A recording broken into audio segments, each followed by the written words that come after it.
Continúa con la programación de TVU. Qué honor, qué lujo verlo, además que es un amigo personal de hace tantos años y es increíble porque él sigue igual. Los demás envejecemos, los demás nos arrugamos, los demás nos deterioramos y él sigue impecable como hace 20, 25 años que te conozco y creo que es por la alimentación, no creo, estoy segura de eso. ¿Cómo estás, Wolfgang Keller? Jimena, gracias, el cariño que te tengo es inmenso y por supuesto me siento muy feliz de compartir estos momentos tan especiales para mí contigo y con toda la nueva televisión universitaria. Gracias, Wolfgang. Acá tengo, y ya lo anuncié, Saber Comer, no solo qué, sino cómo, cuándo y por qué. Y Wolfgang concluye en el libro cuando dice, nada de esto va a poder ser posible si no hay un cambio de actitud. Pero ¿cómo cambiamos de actitud si no tenemos la información suficiente de lo que nos está haciendo bien y lo que nos está haciendo mal, Wolfgang? Así es, y desde ese punto de vista, para mí este libro ha sido muy complejo de escribir. Me he demorado 2 años en hacerlo, he consultado más de un centenar de autores, porque justamente hay mucha información y mucha desinformación. Entonces ya no sabes a quién creer, no sabes qué tomar del internet y qué no. Entonces pues ha tocado investigar mucho a profundidad, sacar las propias conclusiones y sobre todo tener información actualizada, y creo que eso se plasma en este libro. Cuando tú preguntabas a la gente qué se necesita para gozar de una buena salud, bueno, la gente dice comer sano, comer variado, en lo posible tener una dieta donde tengas frutas, tengas lo mínimo de carne. Eso es lo que generalmente uno piensa. Sí. Sin embargo, no es tan así. No es tan así porque habría que entender qué es equilibrado para la gente. Claro. ¿No es cierto? Que es con moderación, ¿no? Lo mencionaba en más de una entrevista. De pronto para una persona comerse 200 gramos de carne una vez al día es moderado, ¿no? Tal vez para otro no. Y ahí es donde empiezan las diferencias, las contraindicaciones, las contradicciones entre una dieta y otra dieta. Entonces ahí toca realmente investigar un poco e ir un poco al fondo de las cosas también. Bueno, de los actos que tienen impacto en nuestra salud, en nuestras vidas y en el entorno, uno de esos actos es el que nos llevamos a la boca, lo que nos llevamos a la boca. Así es, porque depende de lo que tengas en tu plato, estás influyendo directamente en todo tu entorno, porque si de pronto tú tienes enlatados en tu casa, estás generando desechos, estás contaminando el medio ambiente con toda la basura que se genera, o directamente por el platito que llega a tu mesa se ha sacrificado ciertos animales que han causado cierta deforestación en el planeta. Entonces resulta que te talan el Amazonas, por ejemplo, para poder hacer este tipo de cosas. Entonces es un impacto que va en efecto cadena para todos, ¿no es cierto? Eso es lo complicado. Oye, y ¿sabes qué? Uno está consciente de eso. Sí. Y además lo consume, con sentimiento de culpa, pero lo consume. No todos, ¿no? Hay unos no que, todos, no. Pues, pero yo te estoy hablando de... Sabemos, digamos, que nos hace daño. Sí. Sabemos que estamos impactando al medio ambiente. Sí. Somos conscientes de que lo sabemos y lo comemos. Es que creo que somos conscientes, pero no a fondo, ¿no? Porque cuando realmente ya te toca las fibras, el cambio es inevitable.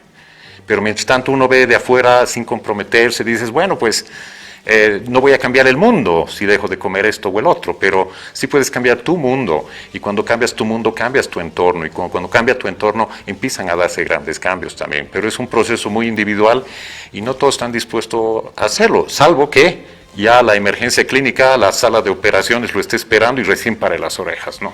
Pero cuando te duele el estómago, cuando tienes algún problema estomacal y acudes, o estás ahí con tu madre, ¿qué te pasa? Lo de siempre. Sí. ¿No? Sí. Es que se ha vuelto normal. O sea, tener estreñimiento, tener artritis, tener cólicos, es parte de tu día a día, es parte de tu personalidad, más o menos. Y no nos damos cuenta de eso. No.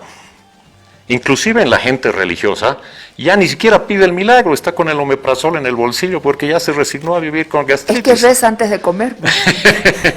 Pero ahí te das cuenta, ¿no? Que ni siquiera ya pides una cura milagrosa. O sea, te compras tu omeprazol y se acabó. ¿Y cómo hacemos, por ejemplo, con otros elementos? La alimentación también nos provoca, por ejemplo, insomnio. Nos provoca otras dificultades que tal vez no las asociamos con la alimentación. Por supuesto, no solo el tema del insomnio, no solo el tema de tu descanso, sino también entras en un estrés emocional inclusive y no te das cuenta que es por lo que consumes. El claro ejemplo que suelo dar en mis conferencias es que cuando tú tomas alcohol cambia tu personalidad, ¿no es cierto? Te pones más alegre, en fin, más, no sé. Y ahí te das cuenta que como una química de un determinado producto influye en tu estado de ánimo. Entonces lo mismo pasa cuando la gente empieza a comer emocionalmente, ¿no es cierto? De pronto empiezan a tener ataques de hambre, ataques de antojo, y piensan que es una cuestión nerviosa, pero también es provocada por toda la química que se está moviendo dentro del cuerpo de uno, y la persona reacciona a la química pensando pero que es su propia conciencia. Y ahí no nos damos cuenta cuán importante es la química de los alimentos en tu cuerpo y cómo influyen en tu carácter y en tu temperamento en general. Los alimentos procesados cada vez son más jóvenes los que tienen enfermedades crónicas. Así es. Durísimas, y eso lo dices tú en tu libro, que es precisamente por esto. Sí, es más, o sea, artritis, fibromialgia. Eso no había antes. No, o sea, y décadas más jóvenes, atrás no. nadie tenía eso. Yo recuerdo que en mi colegio, cuando yo estaba en colegio, jamás escuché la palabra asma, ¿me entiendes? Jamás. Y menos el tema de alergias y de que algún alimento te haga daño y no lo toleres, eso no había. O sea, ahí te das cuenta que con el pasar de los años y una alimentación inadecuada, además inconsciente en el buen sentido de la palabra, ha llevado a que tengamos la enfermedad, la humanidad más enferma y más obesa en toda la historia del planeta. Entonces te das cuenta que es una cuestión de hábitos alimenticios y de estilo de vida.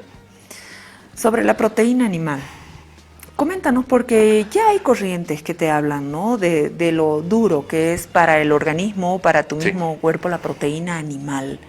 Y bueno, esas corrientes están cada vez más fuertes porque se están viendo los beneficios directos en la salud.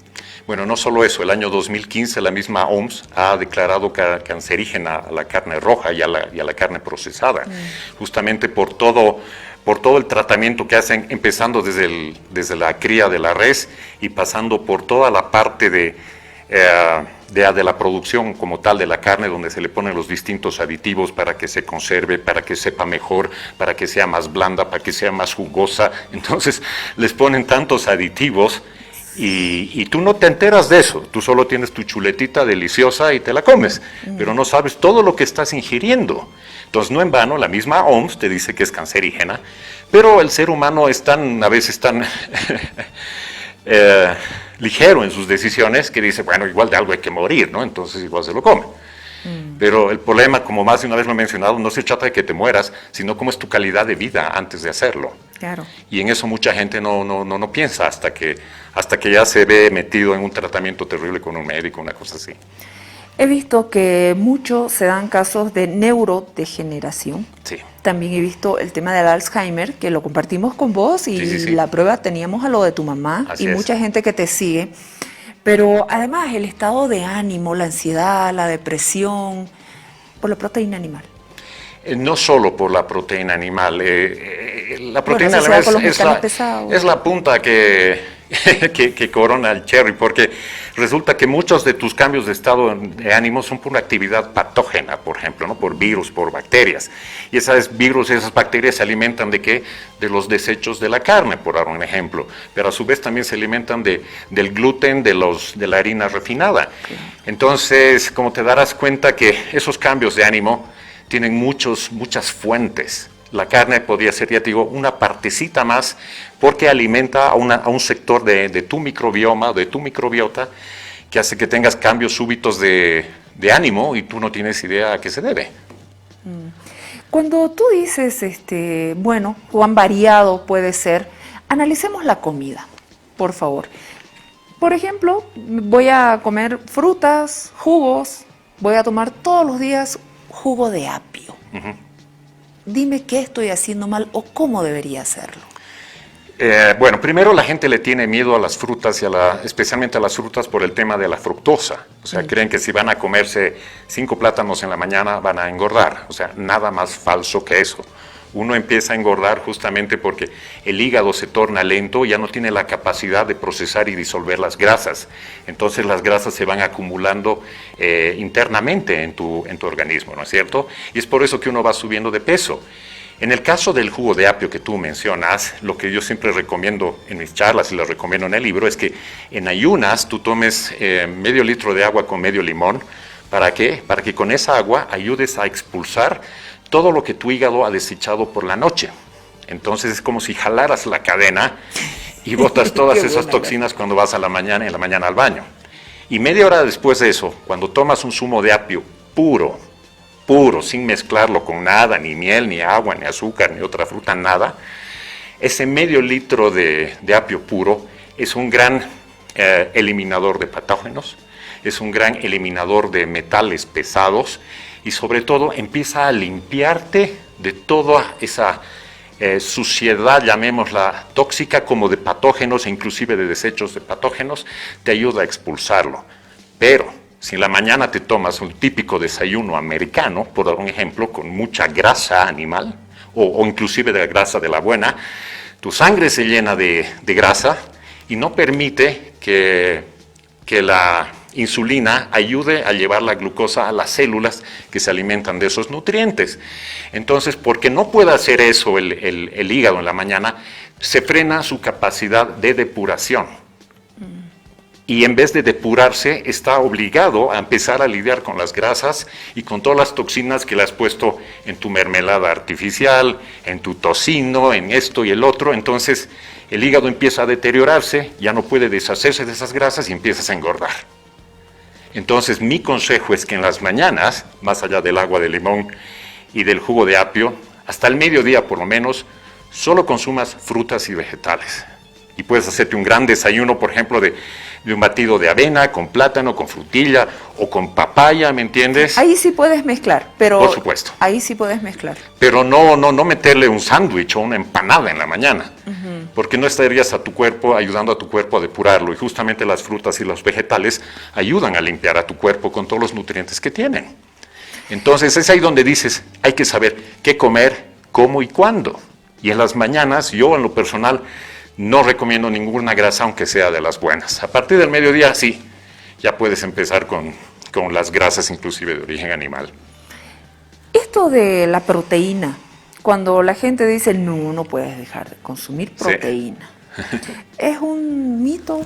Absolutamente. ¿Sí? Alguna vez lo hemos mencionado contigo, Sí. No había proteína animal en América hasta el segundo viaje de Colón.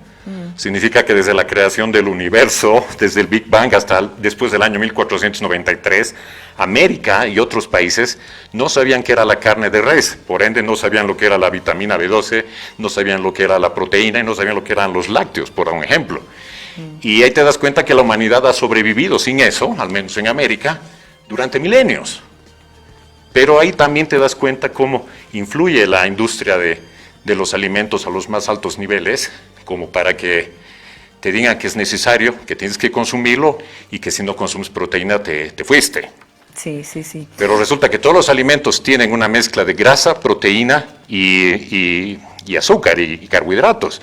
Mientras tengas una dieta variada en alimentos basados en plantas, nunca vas a tener carencia de proteína, ni de grasa, ni de carbohidratos. Hay la proteína animal, la proteína vegetal. Sí. Coméntanos, por favor. Mira, lo correcto para el ser humano es la proteína vegetal.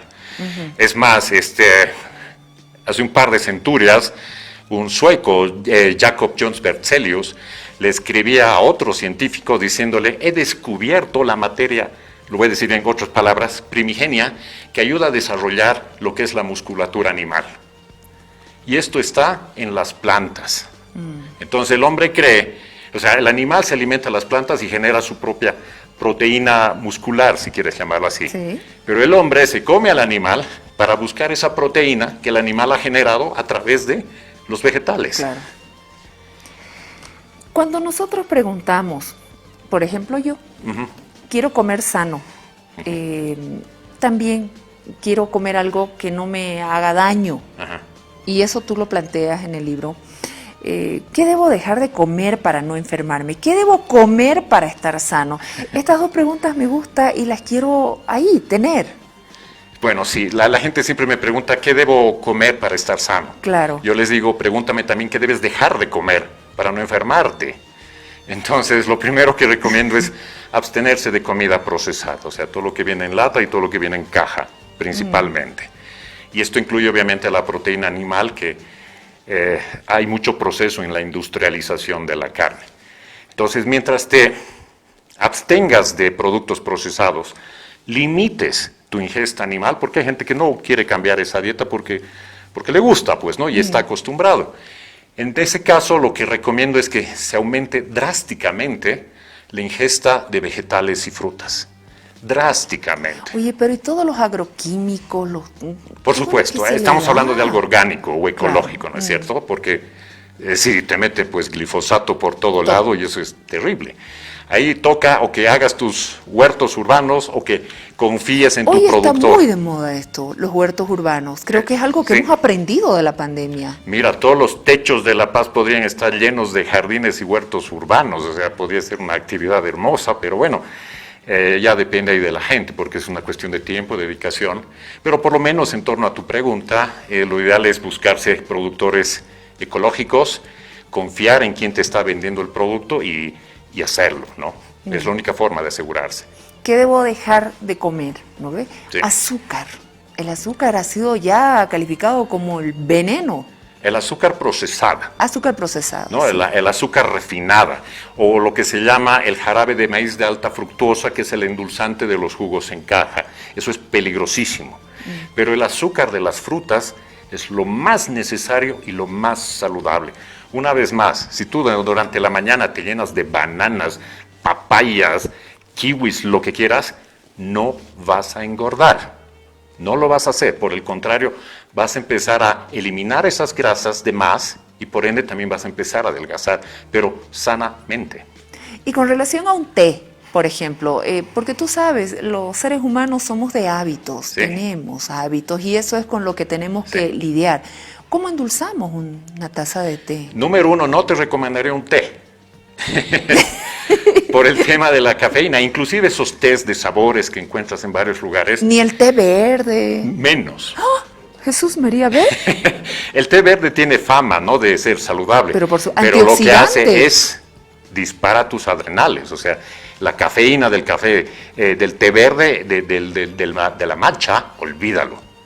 E inclusive allá a nivel comercial, cuando te pides un té de frutos dulces en algún lugar, lo que estás tomando es un colorante y un saborizante, y no necesariamente es un té natural. Oye, pero ¿hay algún té que sí sirve? ¿Un té, el té chino, un té Tienes que conocer a tu proveedor, como te digo, porque la industria aprovecha eso el pánico. Le es más fácil poner un saborizante a frutos rojos que cultivar frutos rojos para tu té.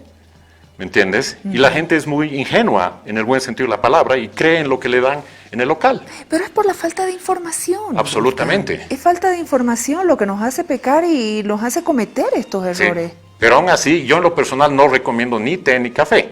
Te recomiendo un jugo. O mates de otro tipo de hierbas, que sé yo, como tomillo, por ejemplo, como hibisco, que son muy saludables, ¿no? Y obviamente puros sin endulzarlos. ¿Un té de cedrón? Sí, ¿Puede ser? Por supuesto. ¿La hierba mate? No tanto, pero las otras de las hierbas que mencionas son fabulosas, por supuesto, ¿no? Tienen una función y bueno, es algo que no usamos. Preferimos irnos a lo más comercial y lo que está más al alcance de la mano también. Eso es lo triste. ¿Nos podemos habituar, nos podemos acostumbrar a consumir esto? Porque uno puede empezar y tener la mejor voluntad, tener toda la información que tú, después de estudiar tanto y vivir todas estas experiencias, uno quiere hacerlo. Sí. Pero te vence la comodidad, el gusto. En mi caso no me quedó otra, porque yo ya estaba mal. Porque yo era un chatarrero por excelencia y comía donde sea y lo que sea, hasta que me vino duro una gastritis muy fuerte. Entonces, en mi caso ha sido, ya no aguanto más, porque esto de la gastritis ya se va a poner fea, puede volverse en un cáncer de esófago, no quiero eso. Mi calidad de vida era paupérrima. Entonces, cuando empiezas a hacer este cambio y empiezas a sentirte bien, que tu piel mejora, que inclusive funcionas mejor en el gimnasio, ¿me entiendes?, te empiezas a motivar y la motivación es la que te lleva a hacer el cambio, no la obligación. Pero por lo menos, si realmente quieres hacer un cambio, pero todavía no puedes, ok, empieza por lo menos en la mañana con tu agua, medio litro de agua con tu medio limón, y trata de estar durante la mañana con frutas y verduras. Y con frutas y verduras me refiero a, por ejemplo, una manzana con unos cuantos tajitos de apio y un par de dátiles. Con eso tienes sales minerales, tienes glucosa, tienes potasio y estás perfecta. La stevia, los endulzantes. La hoja. La hoja sí. La hoja sí, pero esa stevia blanca que viene, La del bótala al polvito y la basurero. de las gotitas también, ¿no? Peor, ¡Ah! peor. Ya, es que, ya te digo, o sea, Oye, ¿y la miel? maravillosa. Ah, ¿cuál miel? Porque también, o sea, Una vez más, tienes que tratar de conocer al productor o a la empresa, y sería bueno que todos los gobiernos sean más estrictos con Sí, las normas sí, de sí, calidad, porque tú vas a algún lugar y te venden miel, ¿me entiendes? Y no sabes qué te han vendido. hay miel de caña, miel de abeja. Miel de abeja, de abeja. Obviamente eso no le gusta a los veganos, ¿no? Los que son veganos no ni eso consumen. Ah, ni la miel de abeja. Oye, y de la caña de azúcar, la chancaca, Ah, ¿no? ¿Tú has es tomado el alguna vez jugo. ese jugo de la caña de azúcar? Por supuesto. Eso está 1000 perfecto. veces. Puedes tomar eso está maravilloso. Pero eso no lo tomarías todos los días. ¿No? O sea, algún día tomarías eso, otro día tomas jugo de naranja, otro de mandarina. Ah, ya. La cosa es que varíes con eso. Pero el azúcar refinada, en sí, entre comillas, no te haría tanto daño. Pero ¿dónde hace un daño terrible el azúcar refinada? El azúcar refinada, cuando se mezcla con grasa. Te doy un ejemplo. Cuando comes tu queque de la tía Carmelita, ¿cuáles son los ingredientes? Una taza de azúcar y medio paquete de mantequilla. 6 huevos. 6 huevos, estás consumiendo azúcar con grasa, y esa es la bomba para los diabéticos. Esa es la bomba. Ni siquiera usando un suplemento. Hay queques, pero que te hacen, creo que vegano. Es que la palabra vegano se lo usa indiscriminadamente también, ¿me entiendes? Entonces hay chorizo para vegano, hay queques para vegano, pero igual no sabes de qué están hechos, y segundo que también está lleno de grasa y no precisamente de la más saludable. Y justamente esos mitos yo trato de romperlos en este nuevo libro. Yo siempre digo, ¿no? Una brownie orgánica sigue siendo una brownie. ¿Me entiendes? O sea, Claro. sigue siendo azúcar con grasa que entra a tu torrente sanguíneo, tu sangre se llena de grasa y la insulina no puede circular, o sea, no ayuda, y ¿qué hace tu cuerpo? Genera más insulina y por ende te vas volviendo resistente a la insulina. ¿Saben qué? Ahorita he hablado hasta la mitad del libro de Wolfgang Keller. Saber comer, no solo qué, sino cómo, cuándo y por qué. ¿Lo vas a presentar? ¿Ya lo has presentado? Mira, esta semana ya hago el lanzamiento oficial, eres tú la primera que está mostrando al público. Ya a partir del 25 va a ser la presentada oficial para que esté a la venta el libro oficialmente, y bueno, pues chocho y feliz de que pueda salir a la luz este libro nuevamente. Bueno, este jueves lo presentas. Sí. Vente el viernes para la segunda parte del libro, porque es increíble. Hay tantas preguntas que uno puede hacer. Mira, uno aprende, Sí. pero acá tenemos que desaprender. Sí. Y eso lo he leído, he visto, y tú sabes cuánto me gusta leerte, especialmente porque te creo. Y eso hace mucho, la credibilidad de un autor. También quiero agradecerte porque estás con toda la voluntad. Te he visto siempre rodeado de gente en la calle, en tus redes, como la gente te pregunta y tú con mucha generosidad siempre les respondes. Y eso está también asociado a la calidad de vida. Tener la actitud y bueno, la alimentación es un todo. Y por favor, el viernes Yo feliz. hablamos de la segunda parte Yo del feliz de libro. seguir compartiendo contigo y agradecerte por tus palabras. Y realmente lo hago de cariño porque me gusta compartir las cosas que sé que funcionan, que me han funcionado bien y que sé que te puede hacer un gran bien.